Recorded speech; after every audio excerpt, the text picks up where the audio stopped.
नमस्कार दोस्तों, स्वागत है आपका आज की कक्षा में। दोस्तों, आज का हमारा जो टॉपिक है वो आपका शिक्षा शास्त्र वाला जो पार्ट है उसका टॉपिक होगा।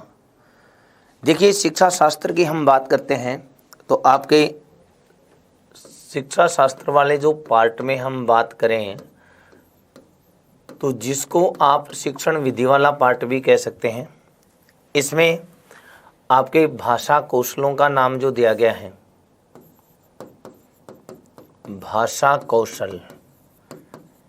भाषा कौशल वाला जो पार्ट है उस पार्ट की चर्चा आज की हम इस क्लास में करेंगे।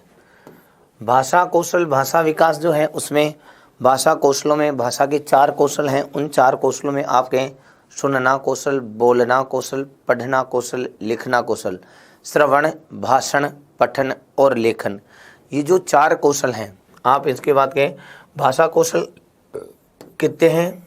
4 हैं।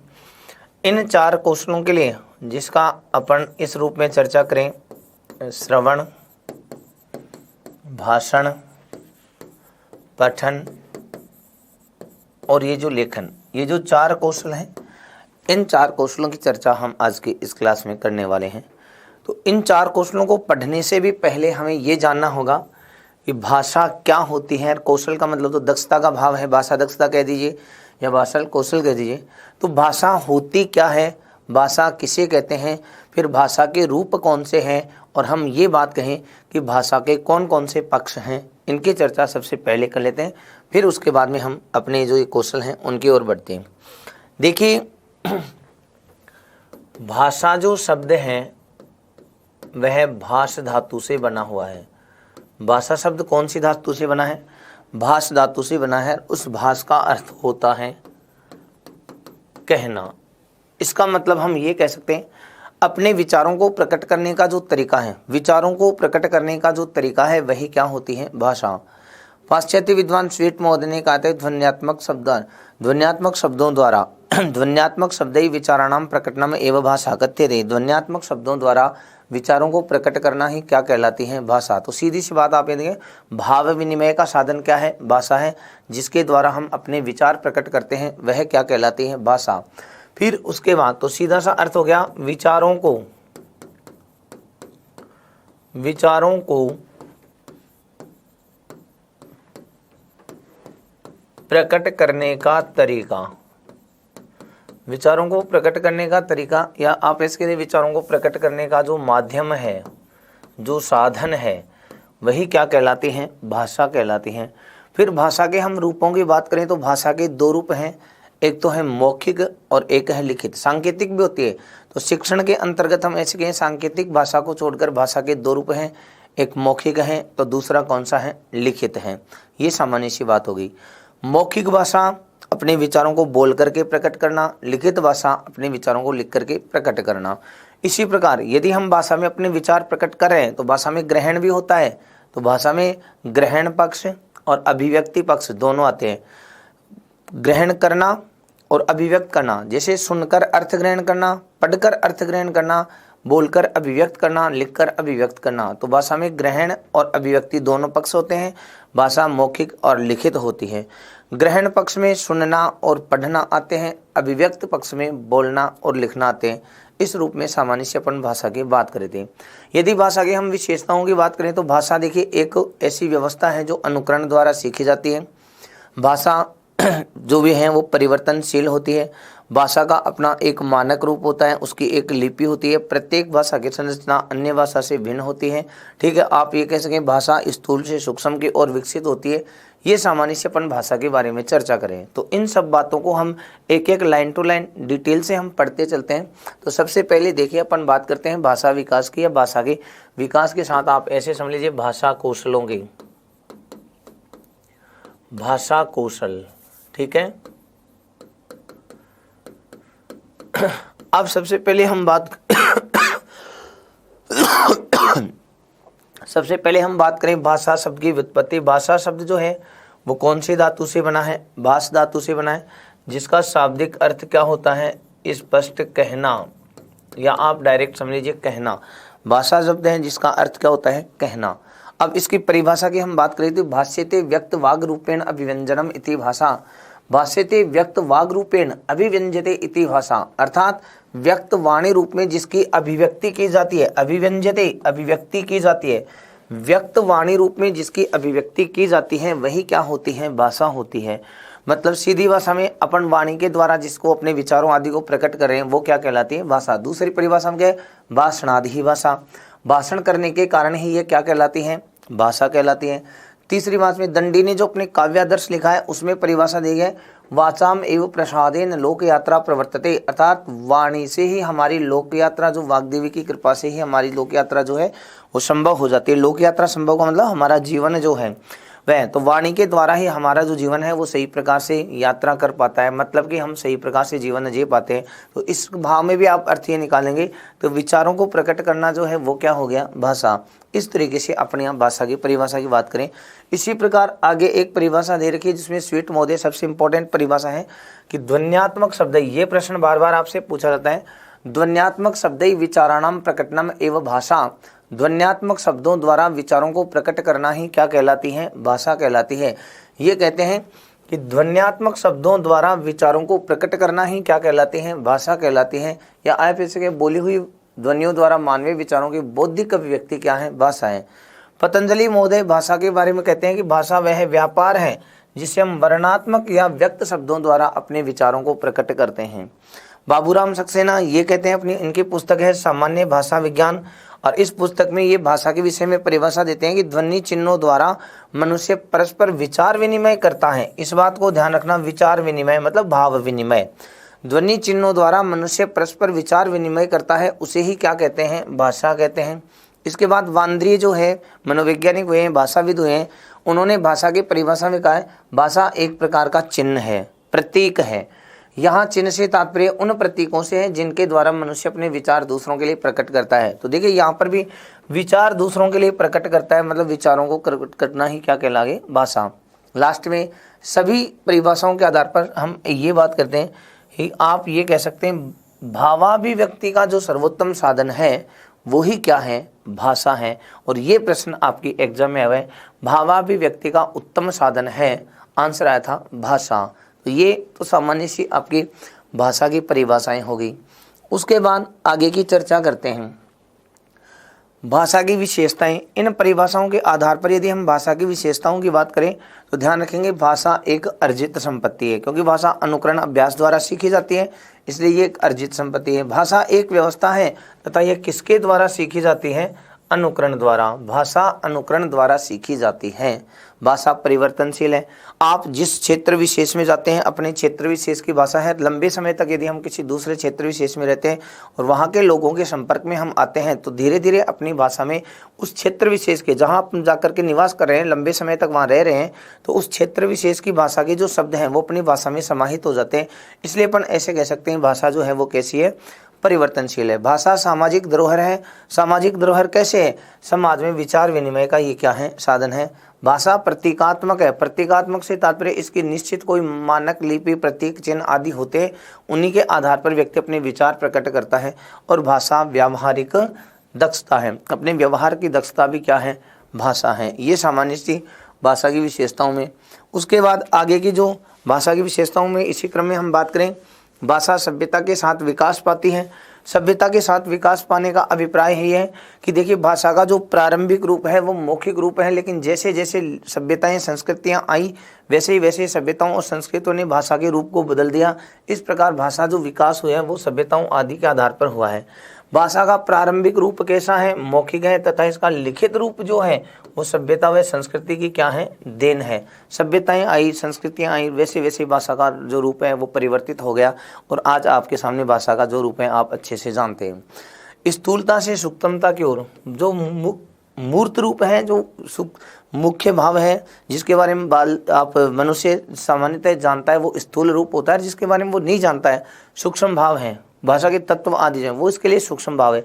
तो पहले जैसे लोग अपन ऐसे कह सकते हो आप। एक बालक अपने परिवार की भाषा सहजता अनुकरण द्वारा सीख लेता है, तो वो जो अपने व्यवहार में जैसे शब्दों को सुन सुन करके ला रहा है वो उसके लिए स्थूल रूप है। लेकिन उस भाषा के जो सूक्ष्म भाव हैं, शुद्धता क्या होगी, आकांक्षा, योग्यता, सन्निधि आदि कैसे होती हैं, उसके मूल तत्व क्या है, वो उसको नहीं जानता। फिर वो तो जब बाद में उस भाषा का विशेष अध्ययन किया जाता है, भाषा विशेषज्ञों द्वारा या भाषा अध्यापकों द्वारा जब बालकों को सिखाया जाता है, तब जाकर के उस रूप को वो जानता है, तो वो सूक्ष्म भाव है। तो आप ऐसे कह सकते हैं कि स्थूल से सूक्ष्म की ओर विकसित होती है, संश्लेषण से विश्लेषण की ओर बढ़ती है। प्रत्येक भाषा का अपना एक मानक रूप होता है, अर्थात किन्हीं दो भाषाओं की संरचना पूर्णतः एक समान नहीं हो सकती। ये सामान्य सी अपने भाषा की कुछ विशेषताएं हैं। उसके बाद में हम चर्चा करें इसी को लेकर के भाषा का विकास। तो भाषा के विकास में हमने ये बात कहा कि भाषा का प्रारंभिक रूप तो मौखिक है, लेकिन इसका लिखित रूप सभ्यता व संस्कृति की देन है। इस आधार पर अपन ने कहा कि ये स्थूल से सूक्ष्म की ओर विकसित होती है।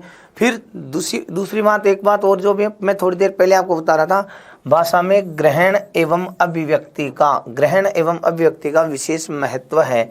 ग्रहण एवं अभिव्यक्ति का महत्व कैसे, पहले ध्वनियों, शब्दों आदि को ग्रहण करता है, उसके बाद में वह उसकी क्या करता है, अभिव्यक्ति करता है। ये इसके प्रमुख उद्देश्य माने गए हैं। तो ग्रहण और अभिव्यक्ति जो है विशेष महत्व है, और ग्रहण एवं अभिव्यक्ति भाषा के मुख्य क्या है, उद्देश्य हैं। इस प्रकार हम ऐसे कह सकते हैं, किसी भी भाषा का सम्यक प्रकार से यदि विकास करना है, अच्छी प्रकार से हमें विकास करना है, तो उसमें ग्रहण एवं अभिव्यक्ति को एक क्रमबद्ध रूप में अपनाना चाहिए। अर्थात पहले ग्रहण पक्ष आना चाहिए और उसके बाद उसका जो है अभिव्यक्ति पक्ष आना चाहिए। इसी ग्रहण पक्ष और अभिव्यक्ति पक्ष के आधार पर यदि हम चर्चा करें, तो ग्रहण पक्ष में पहले सुनना आएगा, अभिव्यक्ति में बोलना आएगा, फिर ग्रहण में पढ़ना पहले और लिखना बाद में। इस तरीके से यदि आप बालकों को इस क्रमबद्ध तरीके से पढ़ा रहे हैं, तो समझ ले वहाँ पर बालकों का जो भाषा विकास है वो सही प्रकार से हो जाएगा। उसके बाद आगे चर्चा करें इस भाषा के जो भेद या रूप हैं, तो अपन ने कहा सांकेतिक भाषा को छोड़ करके भाषा के दो रूप होते हैं। कितने रूप माने गए, दो रूप माने गए हैं। एक तो मौखिक भाषा और दूसरा हो गया कौन सा, लिखित भाषा। भाषा के मौखिक व लिखित रूप के विकास है तो अपन विभिन्न जो शिक्षा शास्त्री या मनोवैज्ञानिक जो है उन्होंने भाषा के लिए 4 चरण बताए हैं। वे ही 4 चरण भाषा के क्या कहलाते हैं, कौशल। अब आप इस आधार पर ऐसे कह सकते हैं भाषा विकास जो है वो किनसे होता है, कौशलों से होता है। एक बात और सुनना, ये जो 4 कौशल हैं, भाषा कौशल जो हैं, भाषा कौशल, इन भाषा कौशलों को भाषा शिक्षण के अवयव, प्रयत्न, लक्षिताधिगम विशेष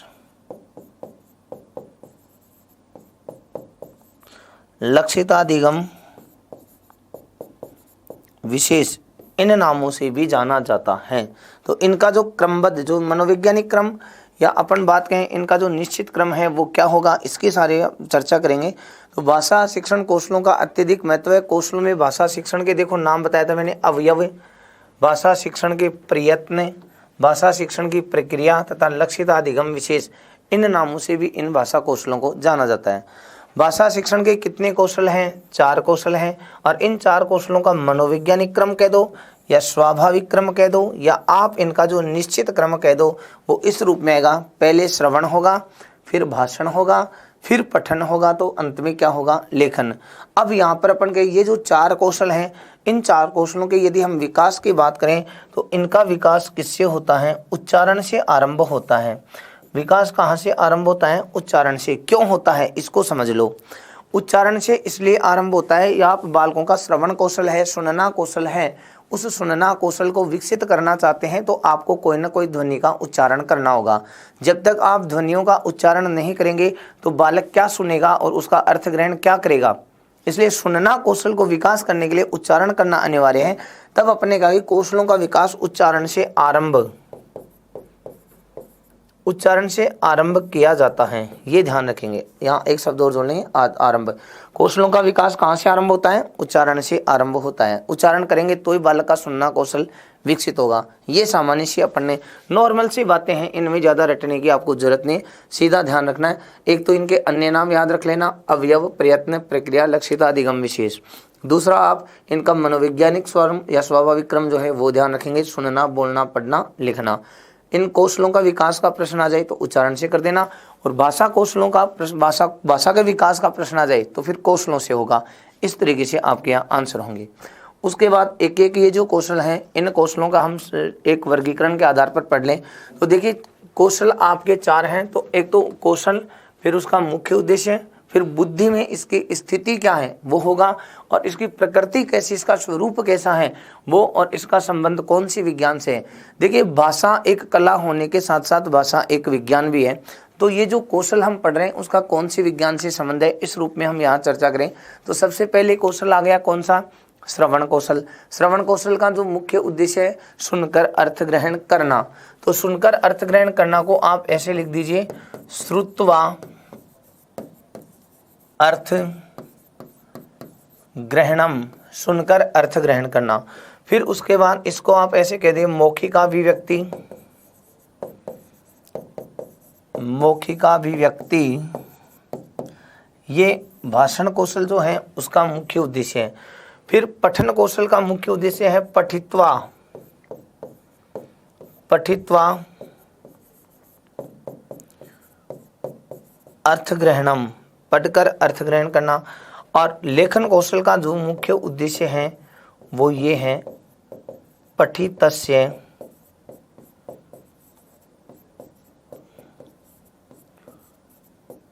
लिखिताभिव्यक्ति। ये इसका मुख्य उद्देश्य की बात होगी चारों कौशलों की। ठीक है, अब यहाँ पर इनके हम बात करें बुद्धि में स्थान की, बुद्धि के स्थान की हम बात करें तो इस श्रवण कौशल को इनपुट बोले तो अदा, इसका नाम आप ये भी दे सकते हैं, अदा कौशल माना जाता है। आउटपुट का मतलब ये कौन सा कौशल हो गया, प्रदा कौशल। फिर से ये अदा कौशल आ गया तो ये कौन सा कौशल हो गया, प्रदा। अदा और प्रदा का मतलब आप ये समझिए, जिसके द्वारा अर्थ ग्रहण होता है तो अंदर की ओर इनपुट, बाहर की ओर आउटपुट। तो जिससे अर्थ ग्रहण होगा वो इनपुट कौशल है, जिनसे अर्थ ग्रहण, जो अर्थ ग्रहण के बजाय अभिव्यक्ति होगी वो आउटपुट कौशल है। तो बुद्धि में इनका स्थान अदा प्रदा के रूप में, इनपुट आउटपुट के रूप में माने जाते हैं। फिर इसकी प्रकृति, इनके स्वरूप की हम बात करें तो ये अमूर्त और मूर्त के रूप में है। तो सुनना और बोलना, श्रवण और भाषण अमूर्त भाषिक कौशल हैं। पढ़ना और लिखना जो है, पठन और लेखन मूर्त भाषिक कौशल हैं। ये अमूर्त और मूर्त क्या होते हैं, देखिए मैं आपके लिए कुछ बोल रहा हूं और आप उसको सुन रहे हैं।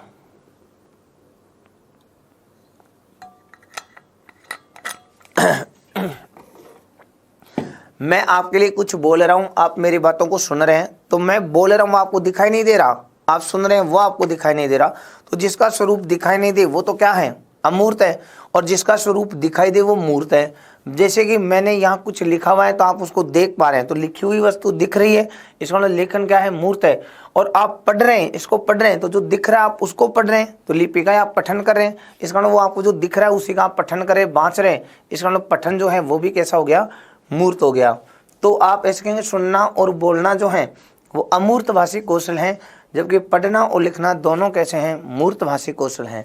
संबंध इनके विज्ञान से संबंध की हम बात करें तो जो मौखिक भाषा से, ये मौखिक भाषा से संबंधित हैं दोनों के दोनों। कौन सी भाषा से संबंधित हैं, मौखिक भाषा। तो मौखिक भाषा से संबंधित जो होंगे वे ध्वनि विज्ञान से संबंधित होंगे, और लिखित भाषा से संबंधित, कौन सी भाषा, लिखित भाषा। लिखित भाषा से संबंधित जो होंगे वे लिपि विज्ञान से संबंधित होंगे। इन बातों को आप ध्यान रखेंगे। तो ये वर्गीकरण आपको अच्छे से ध्यान रखना है। इस वर्गीकरण में चारों कौशलों की लगभग सारी बातें आ जाती हैं। अब उसके बाद में अपने पास एक एक जो कौशल हैं उन कौशलों की हम डिटेल से चर्चा कर लेते हैं। सबसे पहले हम बात करें सुनना कौशल की, श्रवण कौशल की। सुनना कौशल का मुख्य उद्देश्य है श्रुत्वा अर्थ ग्रहणम, सुनकर अर्थ ग्रहण करना। अब देखिए सुनना कौशल है, उसमें आप ऐसे कहेंगे भाषा का ग्रहण प्रायः श्रवण से ही होता है। ग्रहण कहाँ से होता है, श्रवण से होता है। और यह सर्वविदित तथ्य है कि जो बालक जन्म से बह रहता है वह आजीवन कभी बोल नहीं सकता। इसका मतलब पहले बोलने के लिए तो पहले सुनना क्या हो गया, आवश्यक हो गया। यह प्रथम कौशल है, भाषा कौशलों में ये सबसे पहला कौशल है, अतः इसे प्राथमिक कौशल भी कहा जाता है। ध्वनियों को सुनना मात्र श्रवण कौशल नहीं है, बल्कि ध्यानपूर्वक सुनकर वक्ता के आशय को ग्रहण करना, मतलब अर्थ ग्रहण करना ही क्या है, श्रवण कौशल है। तो सीधी भाषा में आप ऐसे कह सकते हैं सुनकर अर्थ ग्रहण करना कौन सा कौशल है? श्रवण कौशल है। यह कौशल सभी कौशलों का आधार माना जाता है और भाषण का आधार भी कौन सा कौशल माना जाता है? श्रवण कौशल माना जाता है। फिर उसके बाद आगे की हम बात करें, श्रवण कौशल की आवश्यकता या इसका उद्देश्य क्या है? बालकों से श्रवण कौशल क्यों सिखाया जाता है, इसका विकास क्यों किया जाता है? शब्दों को शुद्ध एवं स्पष्ट उच्चारण करने के लिए, क्योंकि जैसा सुनेगा वैसा ही बोलेगा, इसलिए शब्दों को शुद्ध एवं स्पष्ट उच्चारण के लिए, सुनकर पुनः कथन करने के लिए। ये रीट 2021 में ये प्रश्न आया था श्रवण के उद्देश्य में, सुनकर पुनः कथन करने के लिए, शब्दों के अर्थ ज्ञान के लिए, अनुकरण वाचन के लिए, भाषण सामर्थ्य उत्पन्न करने के लिए, शब्दों की पहचान के लिए, मनोरंजन के लिए। ये सामान्यतः इस श्रवण कौशल के हम क्या मान सकते हैं? उद्देश्य मान सकते हैं। उसके बाद आगे श्रवण में बाधाएं। जब आप बालक के सुनना कौशल को विकसित करना चाहते हैं तो उस सुनना कौशल में बालक के कौन कौन सी समस्याएं आ सकती हैं?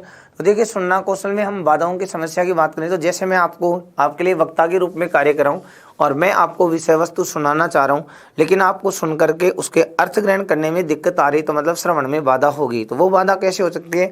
वक्ता स्पष्ट उच्चारण न करे तो श्रवण में बाधा हो सकती है, हकलाकर तुतलाकर बोले तो श्रवण में बाधा हो सकती है, वक्ता की संप्रेषण शैली उचित न हो तो आप विषय वस्तु को ध्यानपूर्वक नहीं सुनेंगे तो बाधा हो सकती है, श्रोता का ध्यान केंद्रित न होना, विषय वस्तु का रुचिकर न होना, वातावरण में कोलाहल होना, श्रोता का बहरा होना, ये सारी श्रवण में क्या है? सामान्यतः बाधाएं हैं। तो वक्ता द्वारा शब्दों का स्पष्ट उच्चारण करना, वक्ता द्वारा शब्दों का तीव्रता से उच्चारण करना, वक्ता द्वारा अति उच्च स्वर या अति मंद स्वर में उच्चारण करना, वक्ता द्वारा तुतलाकर या हकलाकर मतलब शब्दों का स्खलन करते हुए उच्चारण करना, वक्ता की संप्रेषण शैली उचित न होना, श्रोता का ध्यान केंद्रित न होना, विषय का रुचिकर न होना, वातावरण में अत्यधिक कोलाहल होना, ये आप ऐसे कह सकते हैं श्रवण में क्या है? बाधाएं हैं। फिर इस श्रवण कौशल को विकसित करने के उपाय क्या माने? वक्ता के प्रति श्रद्धा भाव होना चाहिए। श्रद्धा भाव है तो आप उसकी बात को ध्यानपूर्वक सुनेंगे तो अर्थ ग्रहण होगा, श्रवण विकसित हो जाएगा। विषय का रुचिकर होना चाहिए। इसी प्रकार वक्ता की संप्रेषण शैली उचित होनी चाहिए, वक्ता द्वारा शुद्ध एवं स्पष्ट उच्चारण किया जाना चाहिए। आकाशवाणी, चलचित्र, नाटक, दूरदर्शन आदि जो भी दृश्य श्रव्य साधन हैं उन साधनों के द्वारा विषय वस्तु का संप्रेषण करना चाहिए ताकि बालक रुचि लेकर के उस विषय वस्तु को सुन सकें, और सुन सकेंगे तो उनका अर्थ ग्रहण हो जाएगा। इस रूप में सामान्यतः ये सामान्य से कुछ उपाय बताए गए हैं जिनसे हम बालक के श्रवण कौशल को जो है विकसित कर सकते हैं। उसी के बाद इसी कड़ी में अंत में हम बात करें तो श्रवण को विकसित करने के साधन, बालक का जो सुनना कौशल है उसको हम विकसित करें तो उसके लिए कौन कौन से साधन प्रयोग में आ सकते हैं? तो श्रवण को विकसित करने के साधनों में ध्यान देंगे। एक तो गुरुमुख जो सबसे महत्वपूर्ण माना जाता है, मतलब बालक के जो सामने जो नए नए अपरिचित शब्द आते हैं उन अपरिचित शब्दों का अर्थ ज्ञान शिक्षक खुद करवाता है, इसलिए आप कह सकते हैं गुरुमुख जो है बालक के श्रवण को विकसित करने का साधन है। उसके बाद उसके परिजन, परिवार के लोग हैं, बालक परिवार की भाषा को सबसे पहले सुनता है तो वहीं से सुन करके शब्दों को समझने लगता है, अर्थ ग्रहण करने लगता है। तो परिवार के सदस्य परिजन हैं वो भी इसके श्रवण को विकसित करने के साधनों में काम आते हैं। फिर इसी प्रकार जो श्रव्य साधन और श्रव्य दर्शय दोनों प्रकार के जो साधन होते हैं वे भी श्रवण को विकसित कर सकते हैं, जैसे आकाशवाणी, दूरवाणी, दूरदर्शन, ध्वनि विलेख यंत्र, टेप रिकॉर्डर, ध्वनि मुद्रण यंत्र, ट्रांजिस्टर आदि कहें।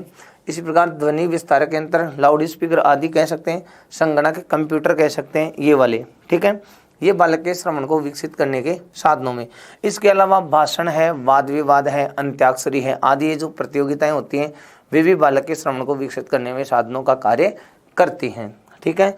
उसके बाद में श्रवण को विकसित करने की विधियाँ, जैसे आदर्श वाचन विधि आ गई, सहस्वर वाचन विधि आ गई, कथा कथन विधि आ गई, वाद विवाद विधि है, प्रश्नोत्तर विधि है, शिशु गीत, बाल गीत, अभिनय गीत आदि सुनने से भी, इसी प्रकार आकाशवाणी, दूरदर्शन आदि के द्वारा विषय वस्तु को सुनने से, ये सारी जो विधियां हैं, मतलब सीधी भाषा में एक नॉर्मल रूप में आप ऐसे समझ लीजिए, ऐसे साधन या ऐसी गतिविधियां जिनके द्वारा बालक विषय वस्तु सुनकर अर्थ ग्रहण कर सके, वो सारी आप यहाँ पर ऐसे कह देंगे बालक के श्रवण को विकसित करने की विधियां हैं। तो ये सरल सा कौशल था श्रवण कौशल, ठीक है। उसके बाद में हम दूसरी बात करें तो आप ऐसे कहेंगे भाषण कौशल। भाषण कौशल किसे कहते हैं? अन्य नाम इसको वदन कौशल भी दिया गया है। मुख्य उद्देश्य इसका मौखिक अभिव्यक्ति है, उक्त्वा अभिव्यक्तिकरणम। इसको सबसे परिभाषा इसकी ये है, वाग रूपम भाव प्रकटनम एव। वाग रूप भाव प्रकटनम एवं भाषणम, वाणी रूप में भावों को प्रकट करना ही क्या कहलाता है? भाषण कहलाता है। ये बात विशेष ध्यान रखेंगे। वाग रूपम भाव प्रकटनम एवं भाषणम, वाणी रूप में भावों को प्रकट करना ही क्या है? भाषण है। अपने अभिप्राय को प्रकट करने हेतु शब्दों का सुसंगठित प्रयोग करना। सुसंगठित प्रयोग का मतलब है शुद्ध उच्चारण के साथ और क्रमबद्ध तरीके से। शुद्ध उच्चारण के साथ और क्रमबद्ध तरीके से यदि आप अपने विचारों को प्रकट कर रहे हैं, इसका मतलब वह कौन सा कौशल है? भाषण कौशल है। भाषण में सर्वाधिक जो महत्व होता है वो ध्यान रखेंगे। भाषण कौशल में सर्वाधिक महत्व किसका होता है? शुद्धोच्चारण का होता है। अर्थात ध्वनियों का उच्चारण करना ही भाषण कौशल नहीं है, अपितु उनका शुद्ध उच्चारण करना कौन सा कौशल है? भाषण कौशल है। आप ये ध्यान रखेंगे। तो ध्वनियों का शुद्ध उच्चारण करना भाषण कौशल है। इसीलिए हम ऐसे कह सकते हैं भाषण में जो सबसे ज़्यादा महत्व बताया गया है वो किसका है? शुद्ध उच्चारण का है। उसके बाद आगे, भाषा का सहज रूप भाषण कौशल है, अर्थात विचारों का आदान प्रदान सहज रूप या सरल रूप भाषण कौशलों का है।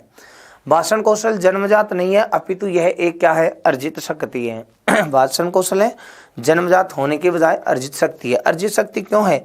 क्योंकि बालक जैसी ध्वनियों को सुनता है अनुकरण करते हुए वैसी ही ध्वनियों को वो क्या करता है? बोलता है। इस वातावरण में आने के बाद वह बोलना सीखता है। इसलिए अपन ये कह सकते हैं कि भाषण कौशल एक अर्जित शक्ति है। ठीक है। अब उसके बाद आगे बढ़े तो हम भाषण कौशल की आवश्यकता क्यों है, इसके क्या उद्देश्य हैं, उनके विषय में चर्चा करते हैं। तो मौखिक भावाभिव्यक्ति करने हेतु भाषण की आवश्यकता है। शुद्ध एवं स्पष्ट उच्चारण करने हेतु इसकी आवश्यकता है। भावानुरूप भावों के अनुसार ही आरोह अवरोह क्रम के ज्ञान हेतु, किस प्रकार जैसे भाव आ रहे हैं तो अपने स्वर को उच्च करना है कि अपने स्वर को मंद करना है, ये आरोह अवरोह, जिसे उच्चारण अनुतान भी कह सकते हैं। ठीक है। इसके आधार इसका ज्ञान कराने के लिए भी भाषण कौशल की आवश्यकता होती है। विभिन्न सभाओं में सक्रिय सहभागिता हेतु, जो सभाओं में आप भाग ले रहे हैं वहाँ सक्रिय रूप से अपनी सहभागिता प्रदर्शन करें तो वहाँ आपको भाषण करना आना चाहिए, तब इसकी आवश्यकता होती है।